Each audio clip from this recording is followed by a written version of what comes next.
In this lesson, we are going to learn about potentiometers. A potentiometer has a cell, say of EMF E, and internal resistance small r,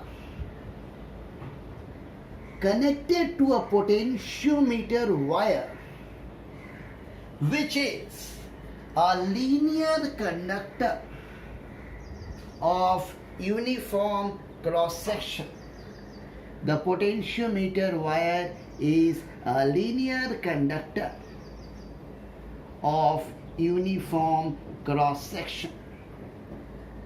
Let us assume that the resistance of this potentiometer wire is capital R and the length of the potentiometer wire is capital L. So this AB represents the potentiometer wire.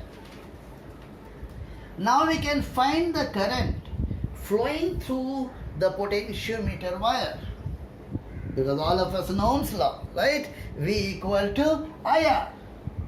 So I will be equal to V by R.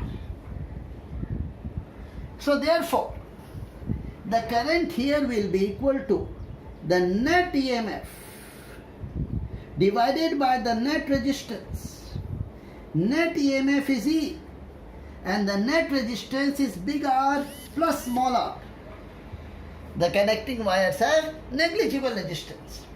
So this much current will be flowing through the potentiometer wire. And if this current is flowing through the potentiometer wire, we can find the potential drop across the potentiometer wire, again by Ohm's law, V equal to IR. So V will be equal to I into capital R. And I we know, so we know V, the potential drop across the potentiometer wire. And this potential drop will be uniform because the wire is having a uniform cross section as a linear conductor. So therefore, it will have a fixed potential drop per unit length, and that we call it potential gradient.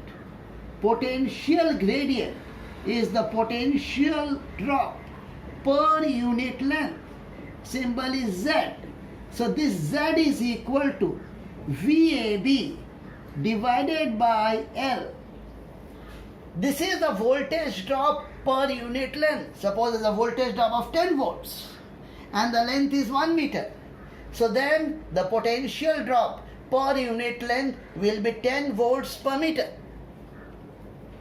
Now, if you want to find the potential drop across a length L1 of the potentiometer wire, then we can easily find that, right? Because the potential drop per unit length is Z. So across length L1, the potential drop will be Z into L1. Very easy.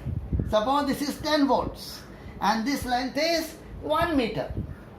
So in 1 meter, there is a drop of 10 volts. So in half a meter, there will be a drop of 5 volts, right? Simple. So that way we can find out the voltage drop across L1. Voltage drop across length L1 will be Z into L1. Voltage drop across L2 will be Z into L2. So this way we can find the voltage drop across any length of the potentiometer wire. And that is important. Now, this potentiometer wire should have a resistance, high resistance, right? For that we need some proper material. And this potentiometer wire should also have low expansion coefficient because current is continuously flowing through this, so this will become hot and it shouldn't expand too much. So this potentiometer wire should be made of a material which has got high resistivity and low expansion coefficient. Two materials are used. One is constantan. Constantan is an alloy of copper and nickel. Another material that is used is manganene. Manganene is an alloy of manganese, copper and nickel. These two materials have got high resistivity and low expansion coefficient. So this is the basic idea about a potentiometer. Any voltage less than the potential difference across AB, across the potentiometer wire, can be measured by a potentiometer.